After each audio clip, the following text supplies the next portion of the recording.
Okay, I'm picking it up on 266 at the very bottom. So O'Brien just said, how does one man assert his power over another, Winston? Winston thought. By making him suffer, he said. Exactly, by making him suffer. Obedience is not enough. Unless he is suffering, how can you be sure that he is obeying your will and not his own? Power is in inflicting pain and humiliation. Power is in tearing human minds to pieces and putting them together again in new shapes of your own choosing. Do you begin to see then what kind of world we are creating? It is the exact opposite of the stupid, hedonistic utopias that the old reformers imagined. A world of fear and treachery and torment, a world of trampling and being trampled upon, a world which will grow not less but more merciless as it refines itself. Progress in our world will be progress toward more pain. The old civilizations claimed that they were founded on love and justice. Ours is founded upon hatred. In our world, there will be no emotion except fear, rage, triumph, and self-abasement. Everything else we shall destroy. Everything. Already we are breaking down the habits of thought which we have survived from before the revolution. We have cut the links between child and parent, and between man, and between man and woman. No one dares trust a wife or a child or a friend any longer, but in the future there will be no wives and no friends. Children will be taken from their mothers at birth, as one takes eggs from a hen. The sex instinct will be eradicated. Procreation will be an annual formality like the renewal of a ration card. We shall abolish the orgasm. Our neurologists are at work upon it now. There will be no loyalty except loyalty to the party. There will be no love except the love of Big Brother. There will be no laughter except the laugh of triumph over a defeated enemy. There will be no art, no literature, no science. When we are omnipotent, we shall have no more need of science. There will be no distinction between beauty and ugliness. There will be no curiosity, no enjoyment of the process of life. All competing pleasures will be destroyed. But always, do not forget this, Winston, always there will be the intoxication of power, constantly increasing and constantly growing subtler. Always at every moment there will be the thrill of victory, the sensation of trampling on an enemy who is helpless. If you want to picture the future, imagine a boot stamping on a human face, forever. He paused as though he expected Winston to speak. Winston had tried to shrink back into the surface of the bed again. He could not say anything. His heart seemed to be frozen. O'Brien went on.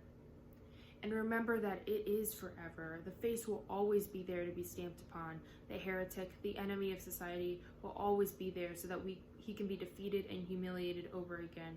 Everything that you have undergone since you have been in our hands, all that will continue and worse. The espionage, the betrayals, the arrests, the tortures, the executions, the disappearances will never cease. It will be a world of terror as much as a world of triumph. The more the party is powerful, the less it will be tolerant. The weaker the opposition, the tighter the deposition. Goldstein and his heresies will live forever. Every day, at every moment, they will be defeated, discredited, ridiculed, spat upon, and yet they will always survive. This drama that I have played out with you during 7 years will be played out over and over again, generation after generation, always in subtler forms. Always we should have the heretic here at our mercy, screaming with pain, broken up, contemptible, and in the end, utterly penitent, safe from himself, crawling to our feet of his own accord. That is the world that we are preparing, Winston. A world of victory after victory, triumph after triumph after triumph, an endless pressing upon the nerve of power. You are beginning, I can see, to realize what the world will be like. But in the end, you will do more than understand it. You will accept it, welcome it, become part of it. Winston had recovered himself sufficiently to speak. You can't, he said weakly. What do you mean by that remark, Winston? You could not create such a world as you have just described. It is a dream. It is impossible. Why? It is impossible to found a civilization on fear and hatred and cruelty. It would never endure. Well, why not? It would have no vitality. It would disintegrate. It would commit suicide. Well, nonsense. You're under the impression that hatred is more exhausting than love. Why should it be? And if it were, what difference would that make? Suppose that we choose to wear ourselves out faster. Suppose that we quicken the tempo of human life till men are senile at 30. Still, what difference would it make? Could you not understand that the death of the individual is not death? The party is immortal. As usual, the voice had battered Winston into helplessness. Moreover, he was in dread that if he persisted in this disagreement, O'Brien would twist the dial again. And yet he could not keep silent. Feebly, without arguments, with nothing to support him except his inarticulate horror of what O'Brien had said, he returned to the attack. I don't care. I don't care. Somehow you'll fail. Somehow we will defeat you. Life will defeat you. We control life, Winston, at all its levels. You're imagining that there is something called human nature, which will be outraged by what we do and will turn against us. But we create human nature. Men are infinitely malleable. Or perhaps you've returned to your old idea that the proletarians or the slaves will arise and overthrow us. Put it out of your mind. They're helpless like the animals. Humanity is the party. The others are outside, irrelevant. I don't care. In the end, they'll beat you. Sooner or later, they will see you for what you are, and then they will tear you to pieces. Do you see any evidence that this is happening? Or any reason why you should? No, I believe it. I know it. That you will fail. There is something in the universe, I don't know, some spirit, some principle that you will never overcome. Do you believe in God, Winston? No. Then what is it? This principle that will defeat us? I don't know, the spirit of man. And do you consider yourself a man? Yes. If you're a man, Winston, you're the last man. Your kind is extinct. We are the inheritors. Do you understand that you are alone? You're outside history. You are non-existent. His manner changed and he was said more harshly. And you consider yourself morally superior to us with our lies and our cruelty? Yes, I consider myself superior. O'Brien did not speak. Two other voices were speaking. After a moment, Winston recognized one of them as his own.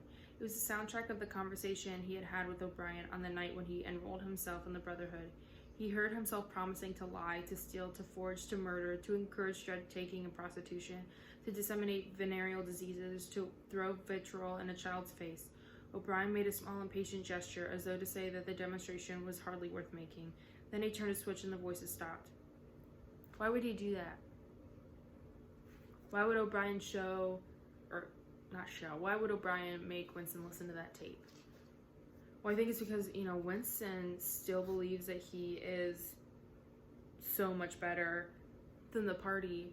And O'Brien is just like, are you sure about that? You, a while ago, said that you would do all the same things that we're doing in the name of the Brotherhood. So what makes you better than us? Just the fact that you're insane, essentially, is O'Brien's argument. And that insanity is the only thing keeping Winston together and allowing Winston to be okay with the idea of committing all these really horrible things. And O'Brien is like, but that's exactly what we do. And you don't see me saying, we're just doing this because we want to control power. But you're doing it because you think you're better than us, and you're not. It's exactly what we do. And I'm going to stop there and pick it up in the next video.